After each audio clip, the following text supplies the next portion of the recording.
السلام علیکم ورحمۃ اللہ وبرکاتہ۔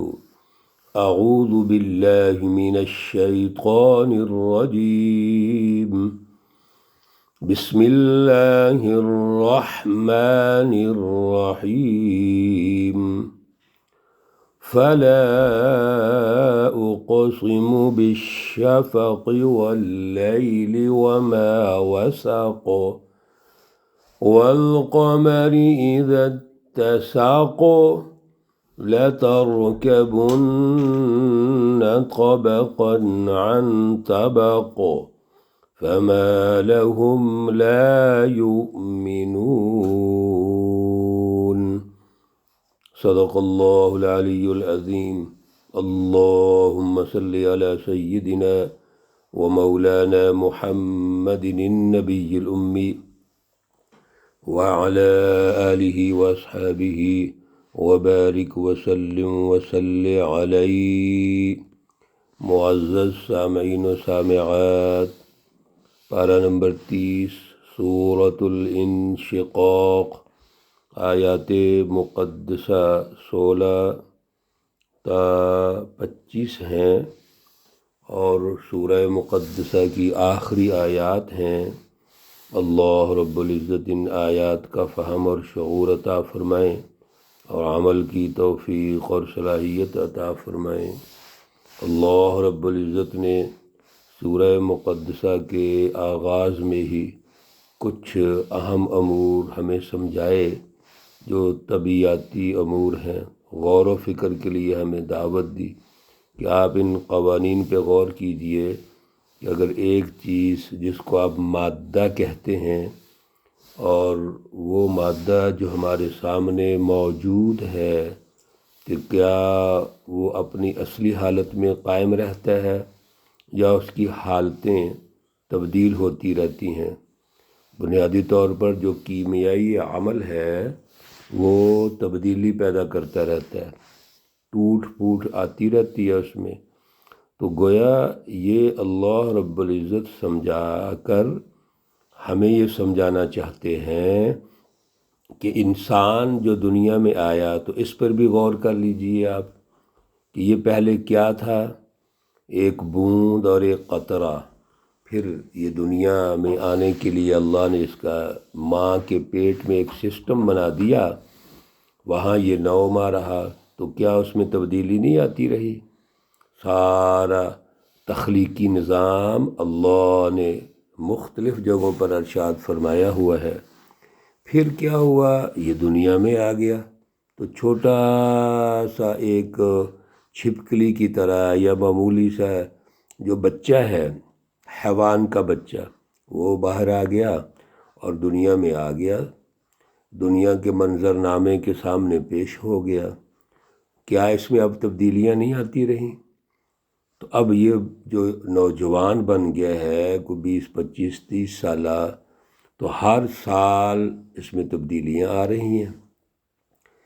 اسی طرح یہ انسان جوانی کے بعد پھر بڑھاپے کی طرف چلا جاتا ہے۔ وَمَن نُعَمِّرْهُ نُنَكِّسْهُ فِي الْخَلْقِ۔ تو آپ اس پہ غور نہیں کرتے کہ یہ بوڑھا ہو گیا؟ کیا اس بڑھاپے کی تصویر کو سامنے رکھ لو اور بچپن کی تصویر کو تو ایک ہی طرح نظر آتے ہیں۔ یہ اللہ رب العزت کتنے خوبصورت انداز میں سمجھا رہے ہیں۔ پھر جب تم دنیا میں جاؤ گے تو اس کے انکار کیوں کرتے ہو کہ واپس اللہ کے پاس چلے جاؤ گے؟ انسان تو ہے ہی وہ مخلوق جو اللہ نے آسمانوں سے بھیجی اور واپس اللہ کے پاس جانا ہے اس نے۔ اس لیے عقیدہ آخرت اور یوم الدین کا تصور، احتساب کا تصور، یہ برقرار رہنا چاہیے۔ ایک مسلمان، ایک انسان، اس کے اندر اللہ نے اتنا عقل و شعور رکھا ہے کہ وہ اللہ کی اس بات کو پہچانے، لیکن یہ مکہ کے کافر اور مشرک نہیں سمجھتے۔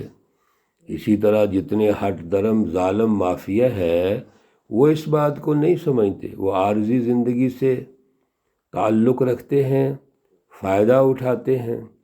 اللہ رب العزت نے کل کے درس میں یہ واضح ارشاد فرما دیا تھا، یاد رکھو جو اللہ کی رہنمائی کو سمجھتا ہے اور اللہ کا شعور حاصل کرتا ہے، پہچان حاصل کرتا ہے، اللہ کی بالادستی قائم کرتا ہے، یہ وہ لوگ ہیں جن کو اعمال نامہ دائیں ہاتھ میں دیا جائے گا۔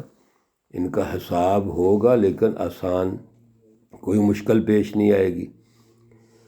اللہ رب العزت نے ارشاد فرما دیا، اور جو ظالم ہیں، کافر، مشرک اور منافق ہیں، ان کو اعمال نامہ بائیں ہاتھ میں دیا جائے گا۔ کیوں؟ اس لیے کہ ان کا یقین نہیں کہ اللہ کے پاس جانا ہے، ان کا احتساب کا کوئی پروگرام نہیں، یہ یوم الدین کو تسلیم ہی نہیں کرتے، حالانکہ اللہ ایک ایک چیز دیکھتا ہے۔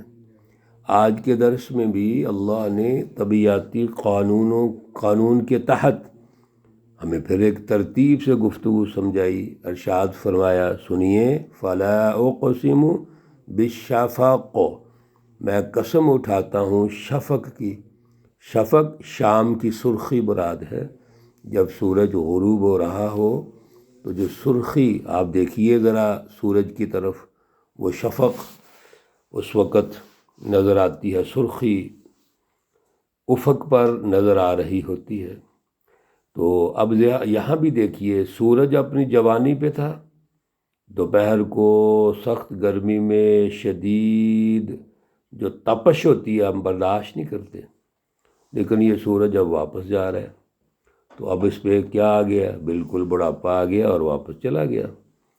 اسی طرح پھر کیا ہوتا ہے، جب سورج چلا گیا تو رات آ گئی، واللیل وما وسق، اور رات جب وہ اس میں ہر چیز سمٹ آتی ہے، وسق کو کہتے ہیں جو چیزیں واپس آ جاتی ہیں۔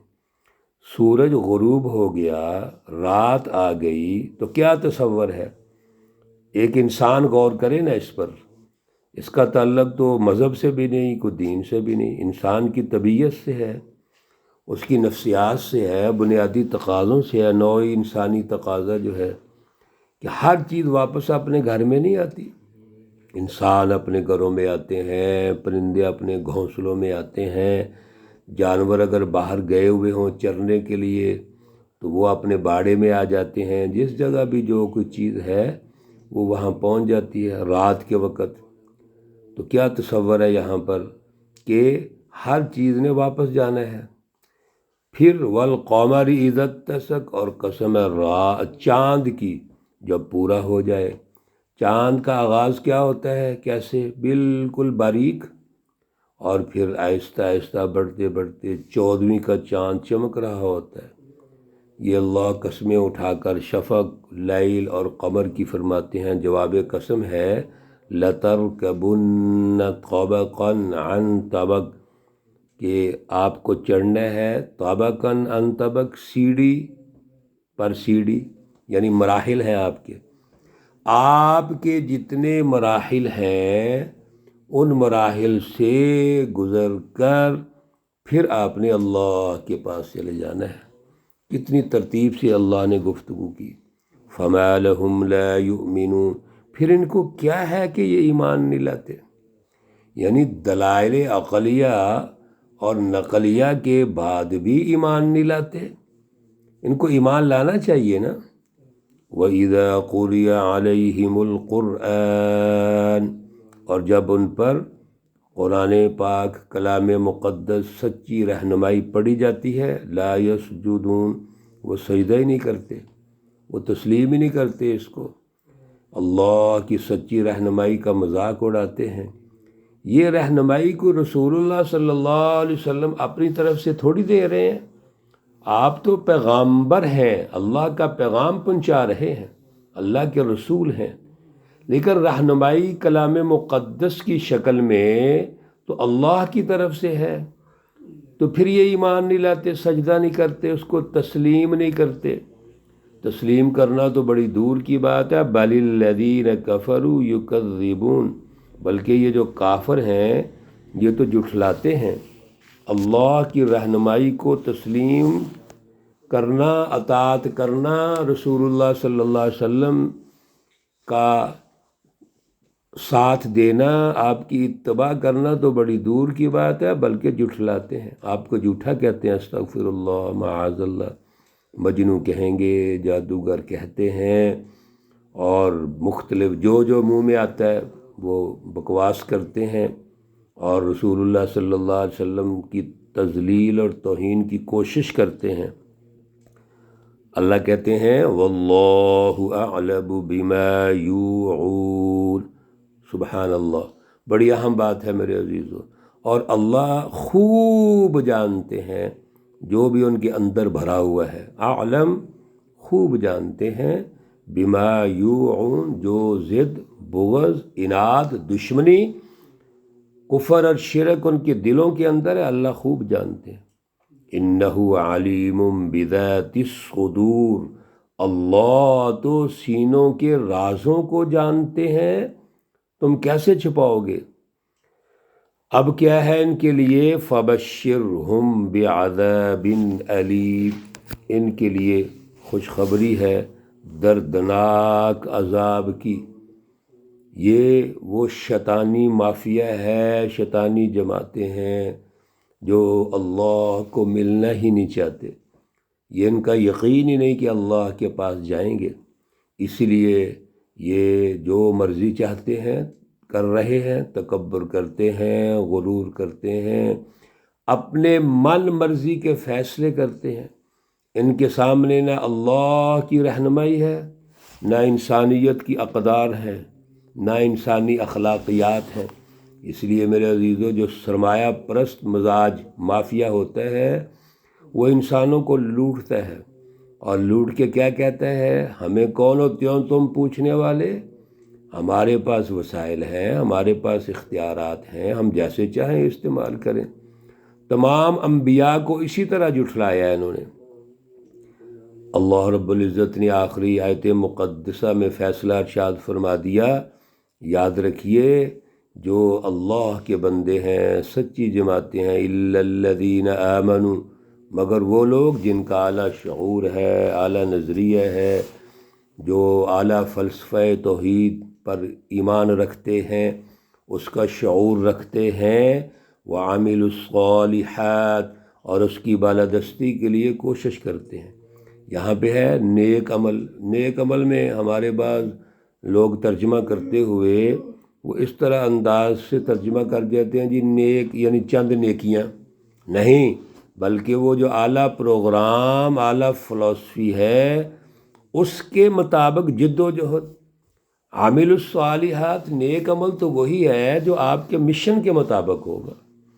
مشن یہ ہے کہ اس ظالم مافیا کا انکار اور بغاوت۔ عمل کیا ہے؟ ان کے نظام کو ختم کرو۔ یہ تو نہیں کہ بیانیاں دیتے رہو، جھوٹ نہیں ہونا چاہیے، ظلم نہیں ہونا چاہیے، غیبت نہیں ہونی چاہیے جیسے ہماری عادت ہے، اور سسٹم کس کا ہے؟ جھوٹ کا، غیبت کا، چغلی کا، ظلم کا، یہ نظام ظلم ہے۔ اور جتنی چیزیں ہیں نظام ظلم کے اثرات بد ہیں، یاد رکھو۔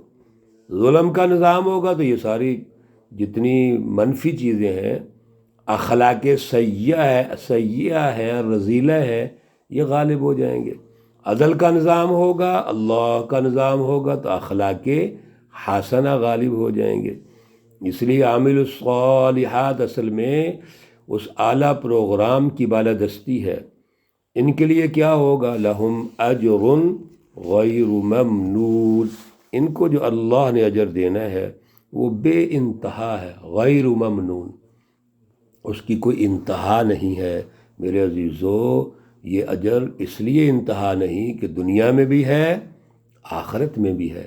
دنیا میں اجر کیا ہے؟ پوری انسانیت کی آزادی غلامی سے، ظلم کا خاتمہ، عدل کا نظام قائم کرنا، امن و امان قائم کرنا، خوشحالی قائم کرنا، محبت، اخوت اور تمام وہ اخلاق حسنہ پیدا کر دینا۔